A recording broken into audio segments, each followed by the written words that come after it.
Some MCs are a container of juice. You ever get that good apple juice? It's like that whole Martelli's apple juice. Like, this shit is good. Martinelli's? Yeah. Martinelli's, yeah. Yeah, that shit is good. Your Ellies. I'm saying, that shit is good.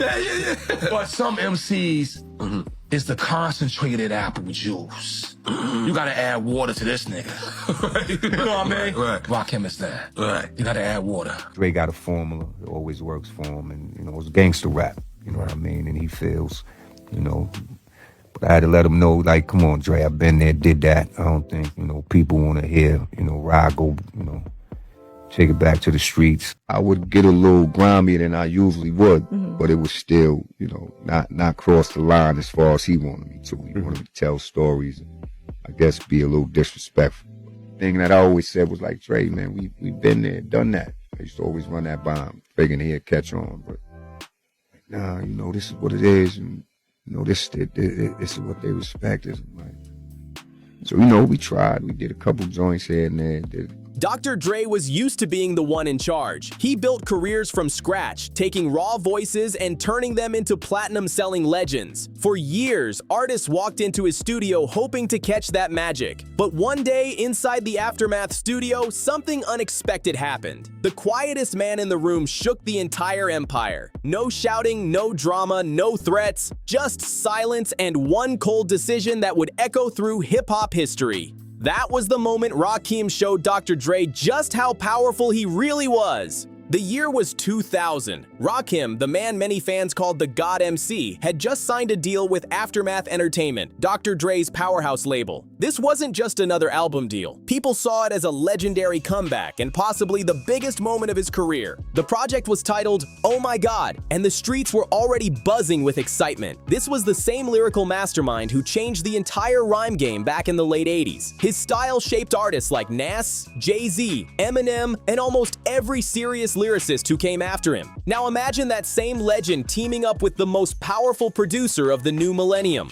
the man behind the Chronic 2001 and the Slim Shady LP. The rumors are that you and Dre had creative differences. Can you give us an example of what that means, or maybe a story that exemplifies this? Example is, say if Dre say, yo, Rob, I want you to talk about killing somebody on this one, and I say, yo, nah, I wanted to talk about bringing somebody to life on this one. You know what I mean? You know, Dre got a formula, man. Dre been doing what he been doing for years, and you know, if it's not broke, don't fix it. And it just so happened that, you know, what I do is a little different from what Dre do, man. So, you know, creative differences as far as... On paper, this wasn't just a collaboration, it looked like pure destiny. But behind those studio doors, something felt off. Dr. Dre had a formula that dominated the charts. Dark cinematic beats, gritty street stories, tension, crime talk, and heavy drama. That sound helped build Death Row, elevate Aftermath, and later helped launch stars like 50 Cent. But Rakim wasn't just another rapper chasing hits or trends. Rakim wasn't there to play tough or pretend to be something he wasn't. His strength came from a completely different place. So when Dre played the beat that day and started laying out the concept, heavy violence, gun talk, and full gangster themes, Rakim just listened quietly. No interruptions, no reactions at first. Then he slowly stood up, took off the headphones, and walked out of the studio. No yelling, no heated argument, no scene at all. Just quiet confidence and pure principle. This wasn't about ego or pride, it was about integrity. Dre wanted Rakim to step into a role, almost like putting on a costume. But Rakim wasn't an actor, and he wasn't about to play the part of a studio gangster. He refused to rap about stories that weren't truly his. If the message didn't reflect his reality, he wasn't touching it. Okay, so hip-hop started with me, with Rakim. Eric B. and Rakim, still the greatest of all time. If somebody would like to debate with me that Rakim is not the greatest rapper of all time, take it to the comment section right now. Shout out to everybody that I think deserves honorable mentions. Of course, Big Daddy Kane. I think Tretch, Coogee Rap, but definitely I'm gonna say Rakim.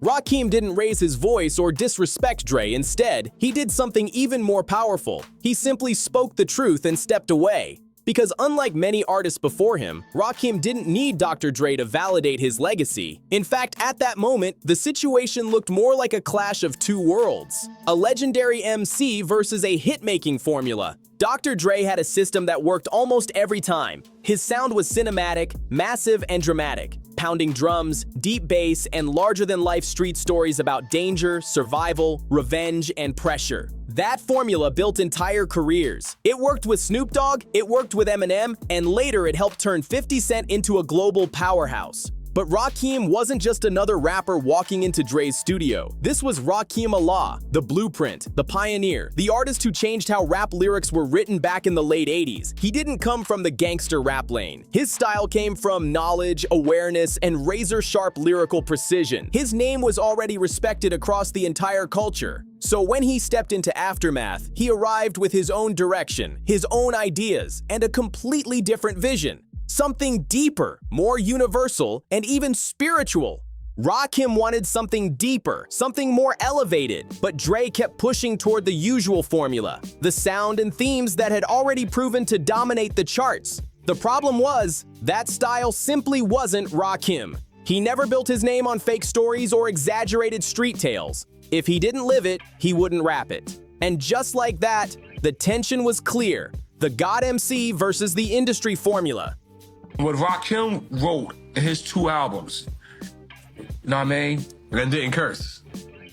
Exactly. For the most part. For most part. For the most part, yeah. What he wrote, bro, no MC of that generation compared to that. You know what I'm saying? They could try and argue it if you want, but if you go, what did you say when the earth gets further and further? He said, follow me, right? So you thought you was first? Well, let's travel at a magnificent speed around the universe. You thought you was first, but follow me and let's travel at a magnificent speed around the universe. And what would you say when the earth gets further and further away and the planet seems small like balls of clay? And you stray into the Milky Way, world's out of sight. As far as your eye can see, not even a satellite. But then suddenly you see a star. You better follow it, because it's the R. Dre was trying to place Rakim into the same system that worked for so many other artists. The same blueprint that created huge hits and unforgettable records. But Rakim wasn't built from that mold. Long before Dre even had his own label, Rakim had already carved out his legacy in hip-hop history. There was no way he was about to rewrite that legacy just to fit a trend or rap about conflicts and stories that were never part of his life. So when Dre played another beat and said this was the direction, Rakim already knew it didn't match his mission. And instead of turning the studio into an argument, he kept it simple. He unplugged the headphones, stood up calmly, and walked right out. No shouting, no drama, no disrespect. Just a quiet decision that said everything. A silent refusal to compromise his identity. And that moment showed something important. The formula didn't always work on everyone. Now rewind the story for a second, because what happened between Rakim and Dr. Dre in that Aftermath studio wasn't just a disagreement about music. It brought back an old shadow that had followed Dre's reputation for years, a voice from the past that once challenged his image in a very public way. That voice belonged to Eazy-E. And I didn't get that neither, like somebody else being a rapper and not writing their own. So you never wrote for Dre? Dre never asked? Pen him nothing? Dre, I wrote something for Dre, but you know, we never got a chance to put it down, man. But What was the record? it was this joint called We Don't Give a. All right. Yeah, we don't give a. But yeah, I wrote a little verse for him, and it never materialized. Back in the early 90s, after the massive success of NWA and Dre's dramatic exit from Ruthless Records, tensions exploded between the former partners. Eazy-E felt completely betrayed, and instead of staying quiet, he fired back with one of the sharpest diss records hip-hop had ever heard. In the lyrics, Eazy threw out a brutal line. All of a sudden, Dr. Dre is the G thing, but on his old album covers, he was a she thing. That line wasn't just a quick insult, it was a direct challenge to Dre's public image. Eazy-E was basically saying, you're not who you're pretending to be. Eazy-E didn't stop there. He kept pressing the point with another sharp line. You've been a studio gangster. You ain't got a clue of what the streets really do. You think I forgot? That phrase right there, studio gangster, stuck in hip-hop culture for years. It became a label people used for rappers who built a tough image in the booth, but didn't actually live the life they were talking about.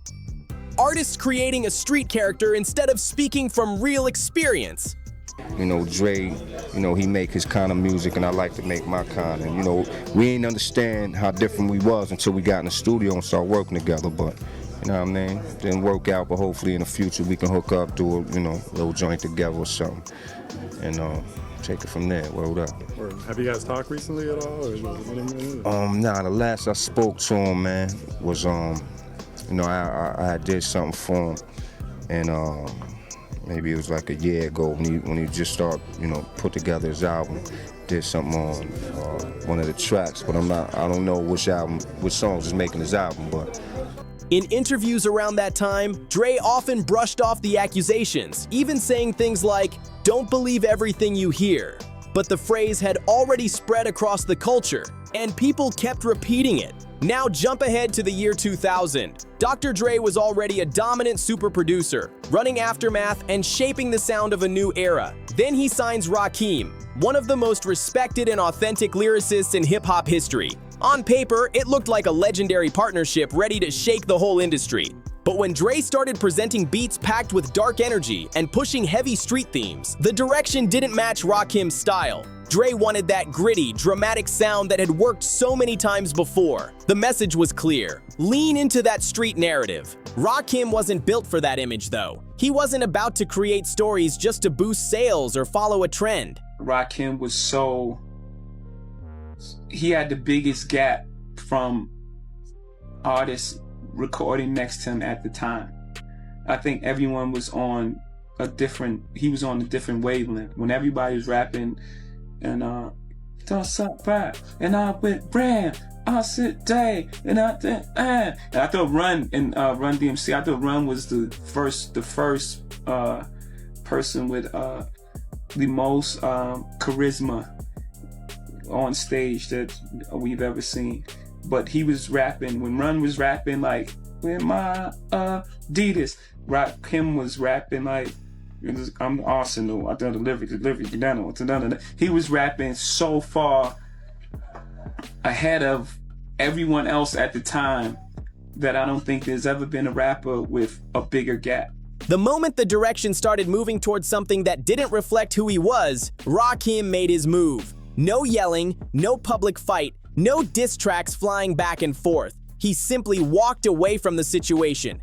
And in a strange way, that moment made people remember those old words from Eazy-E all over again. The conversation about image, authenticity, and studio gangsters suddenly felt relevant once more. Say what you want about Eazy-E's intentions back then. Some people saw it as rivalry, others saw it as truth. But looking back at moments like the Rakim situation, many fans started saying the same thing. Maybe those words weren't just petty after all. Because when someone tries to turn a legend into a gimmick, things are bound to break. And in this case, the legend refused to bend. The album everyone expected simply never happened. Me and Dre would sit down in the studio, and I started getting, you know, catching the pattern. Dre would be like, "Yo, why don't you such and such?" Or he'd be talking and be like, "Yo, remember that story you told me the other day? Why don't you?" Like, "Nah, Dre, that's reality, man. That's my man that's going through that. Going through that. That's real life." But 9 times out of 10, he'd be like, "I want you to, you know, talk crap on this." But my way, I guess, of talking crap is a little different. You can curse. My way of talking a little different. The project was supposed to be called Oh My God, and honestly, even that title hinted at how big the expectations were. Think about the setup for a second. Dr. Dre behind the boards, Rakim's on the microphone, West Coast production power colliding with East Coast lyrical mastery. This wasn't just another rap release. People believed it would be a historic moment for hip-hop. But the shocking part? The album never came out. Not even a full official track from the project made it onto store shelves. Fans waited, rumors spread, and the industry kept asking the same question. What actually happened? To understand it, you have to look at the timing. You know, big up to him, man, and, you know, I haven't spoke to him since his son passed away. you know, my condolences, man. You know, me and my fam, thoughts and wishes was with you, bro. You know what I mean? Real talk. But yeah, man, no bridges burnt. But you know, we like I said, once we got together and started working in the studio, we realized how different we was, man. And I told him, you know, it's best that I come back to the East Coast and do what I do. He understood that. When Rakim signed with Aftermath in 2000, Dr. Dre was dominating the music world.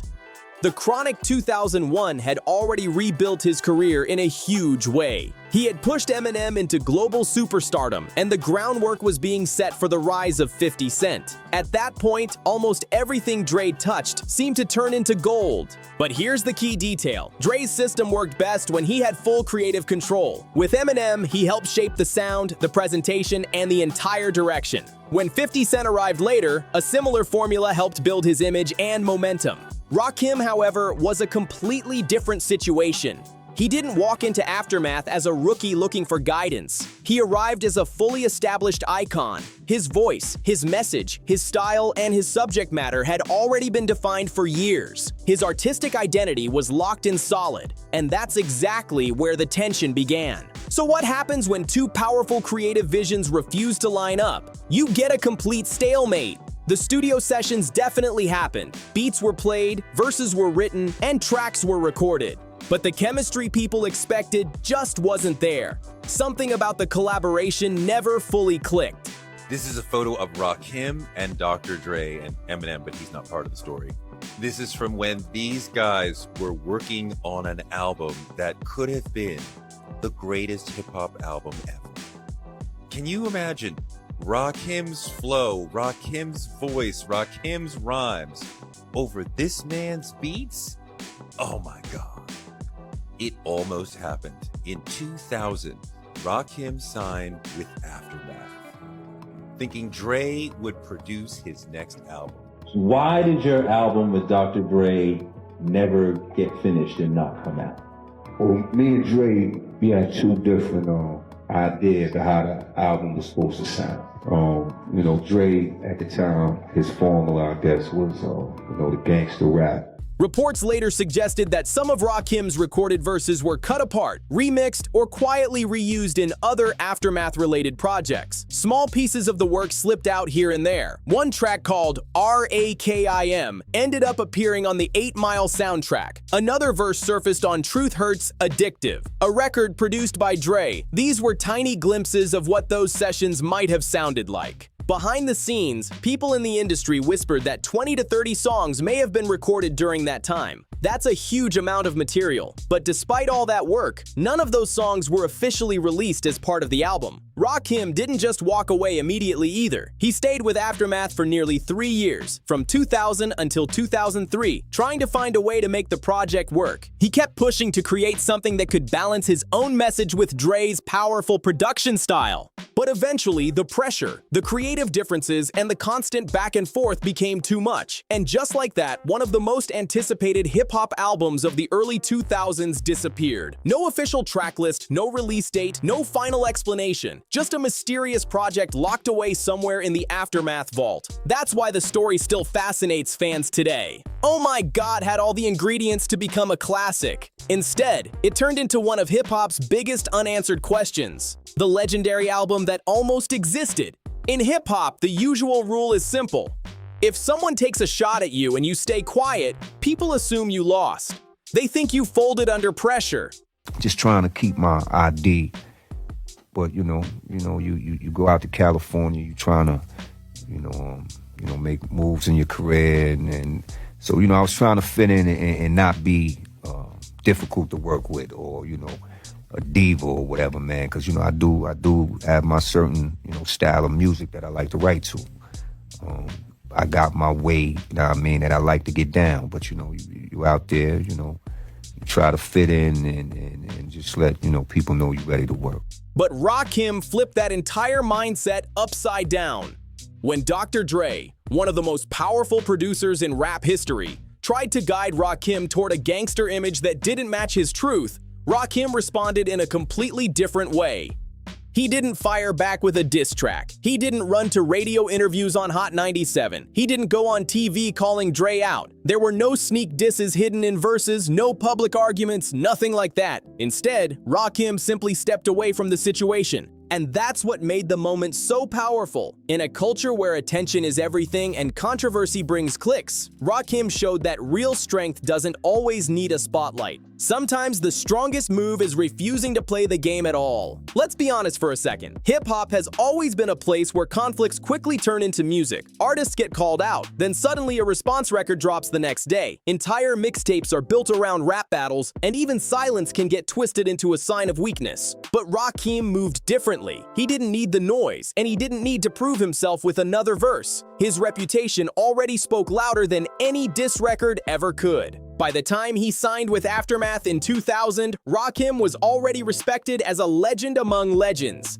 His influence was everywhere. The lyrical style that shaped artists like Eminem, 50 Cent, and so many others could be traced back to the foundation Rakim helped build. Whether they admitted it or not, a lot of artists studied Rakim's style. They paid attention to his rhyme patterns, the way he controlled his breathing on a track, and the sharp way he used language. Rakim wasn't just another rapper in the game. He was the blueprint that many lyricists quietly learned from. So when Dre tried to place him inside a system built on cinematic street stories, dramatic beats, and larger-than-life tough guy images, the situation became complicated. That formula had worked for many artists before. But Rakim wasn't interested in performing a role that didn't match who he was. You know, after him trying to push me to talk crap on every song and me, you know, being rebellious, I guess he realized, like, yo, this, you know, ain't gonna work. But, you know, actually, I'm the one that told Dre, like, yo, I appreciate the opportunity and everything, but I'm going back to New York, bro. You know what I mean? Instead of forcing himself into that mold, Rakim made a different choice. He chose silence over submission, and that silence said more than any argument ever could. It showed that Rakim wasn't willing to trade his identity just to chase bigger sales or radio attention. Remember the time period, too. At that moment, gangster rap was dominating television, radio, and the Billboard charts. The pressure to follow that style was everywhere. But Rakim still refused to play along just for mainstream approval. That kind of conviction is rare in any industry. Think about it. Over the years, we've seen artists suddenly switch their image just to match trends. Some start telling exaggerated street stories or building characters that look good for marketing. The pressure to stay relevant can push people into creating an image that isn't fully real. Trying to adapt to what Dre wanted to do, but at the same time, keep my grounds as far as, you know, who I am, and you know, I had to let Dre know, you know who I am. It was a little confusing. We couldn't get on the same page. But Rakim didn't go that route. He walked away from one of the most powerful platforms in the music business simply to stay true to himself. That decision alone speaks volumes. And here's another interesting detail. Dre never really tried to publicly argue about the situation. There was no big back and forth in the media, because deep down, he likely understood something important. Rakim's quiet exit hit harder than any diss record ever could. Choosing silence while knowing fans and media will start asking questions takes serious self-respect. Most artists feel the pressure to respond immediately, to explain themselves, or to defend their image. But Rakim stayed quiet and stood on his principles. That kind of discipline is rare in the music industry. And if we're being honest, that situation probably surprised Dre too. For years, Dre had been used to guiding artists and shaping their direction. He helped craft Snoop Dogg's sound, pushed Eminem to another level, and later helped shape the image and energy around 50 Cent. Dre's studio was known for building stars, but Rakim was different. He wasn't a young artist searching for validation or waiting for someone to open the door. His legacy had already been written into hip-hop history. By the time he walked into Aftermath, many fans already viewed him as one of the greatest lyricists ever. He didn't need Aftermath to prove his worth. He didn't need Dre to create a new character for him. What mattered most to Rakim was the truth inside his music. And when the direction started moving towards something that didn't match that truth, he chose to step away. No drama, no public battle, no diss records. Just discipline and quiet confidence. Sometimes the loudest message a person can send is complete silence. Always kind of wrote in order. I always wrote what I lived. Like I would go through different stages of my life, and to me, that was an album. So when I went to Cali and started working, I did a lot of work. And when I realized it wasn't gonna come out, then I had to realize where I was gonna start from. Was I gonna, remix what I did out there, or just, forget it and start from scratch? And to me, that's like the hardest thing, 'cause I hate recycling, but I hate leaving chapters out. I call them chapters, when, like I said, when I'm living, what I record on the paper is what I'm going through. And at the same time, I feel it's the next step. Now look at the bigger picture for a second. Dr. Dre built one of the most powerful empires in hip-hop history. That's not something anyone can deny. His influence helped launch or elevate artists like Snoop Dogg, Eminem, 50 Cent, The Game, and Kendrick Lamar. His production style shaped entire eras of rap music. But that empire also worked like a precise machine. Artists who entered Dre's system were often carefully refined, their sound sharpened, their image polished, and their musical direction guided. From the beats to the branding, everything was carefully crafted. Now, imagine placing that powerful machine next to Rakim. The difference becomes clear. Rakim didn't need a redesign, a makeover, or a marketing transformation. His reputation came from something much simpler: pure lyrical skill. He didn't rise through viral moments or industry drama. He built his name through bars, rhythm, and precision on the microphone. Even back in the late 80s and early 90s, his style felt years ahead of everyone else. At a time when many rappers were still using simpler rhyme patterns, Rakim arrived with complex internal rhymes, layered metaphors, and a calm, confident presence that sounded almost untouchable on the mic. Rakim had a presence on the mic that felt almost otherworldly. Every verse sounded calm, calculated, and powerful, like wisdom delivered from a higher level. The streets respected him, serious hip-hop fans studied him, and the next generation of rappers looked at him like a master of the craft. Dr. Dre understood that too. He didn't sign Rakim by accident.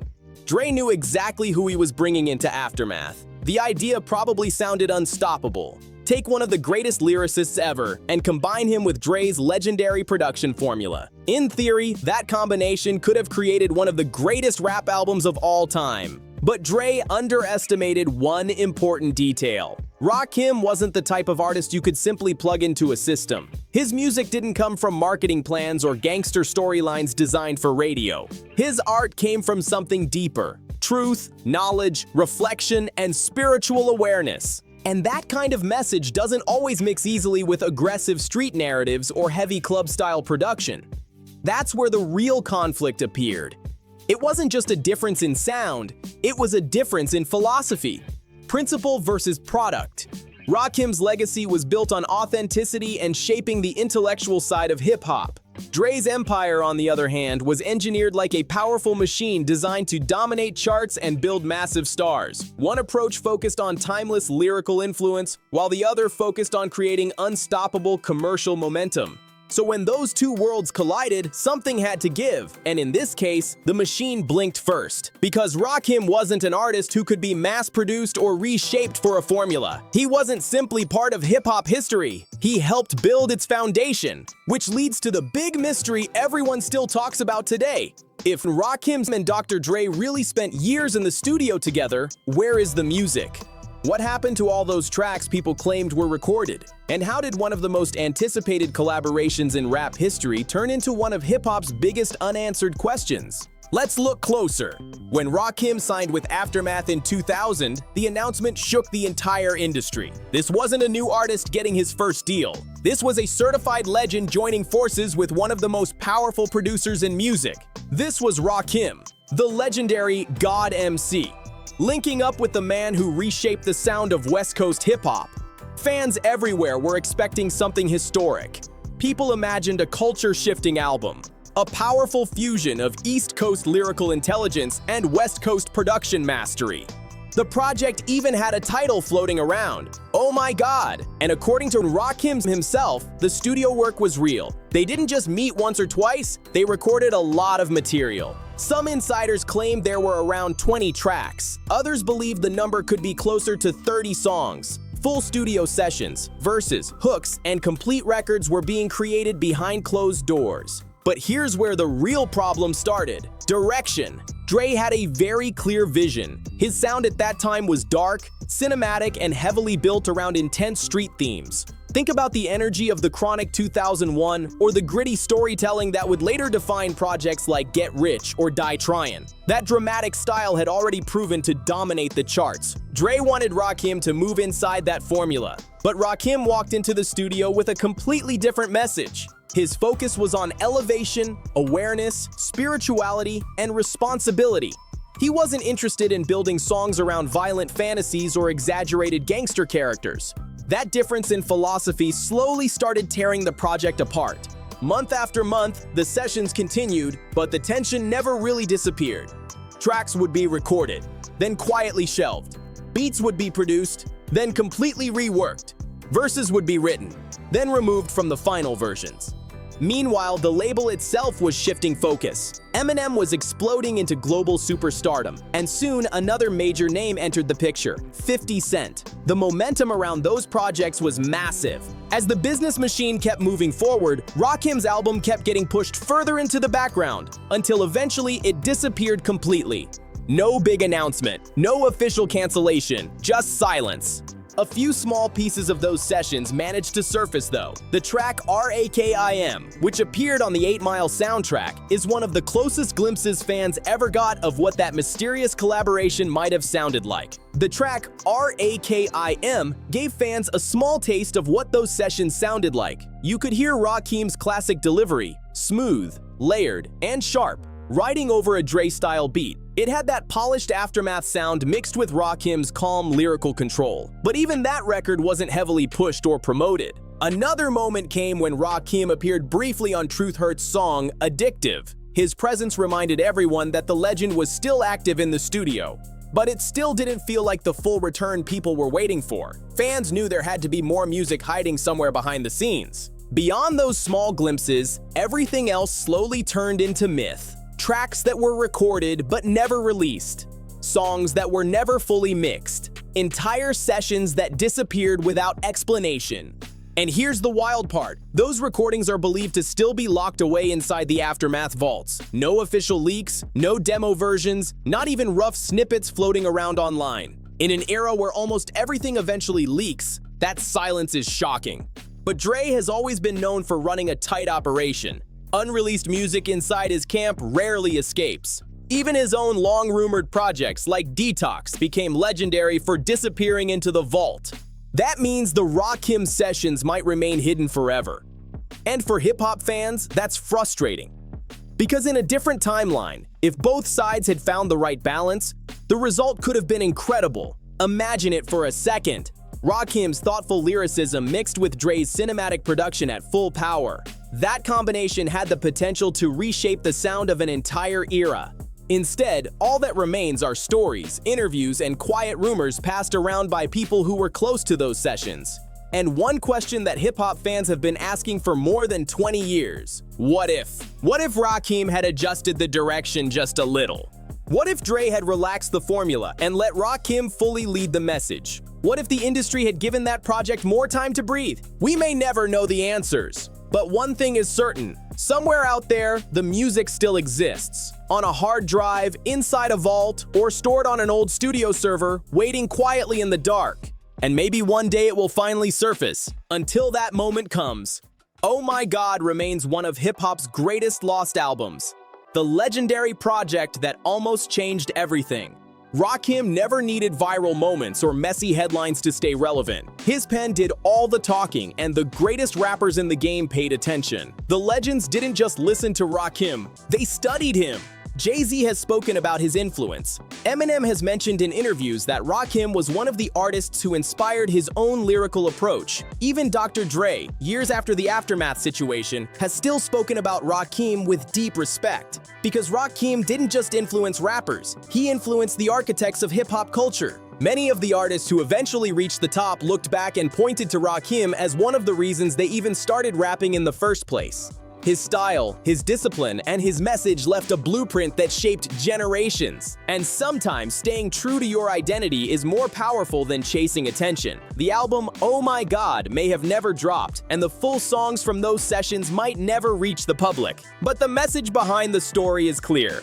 Real always recognizes real. Rakim proved that even in silence, his voice could still echo across the culture louder than most people shouting for attention.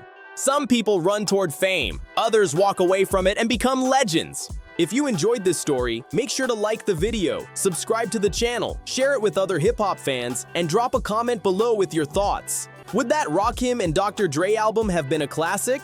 Let's talk about it.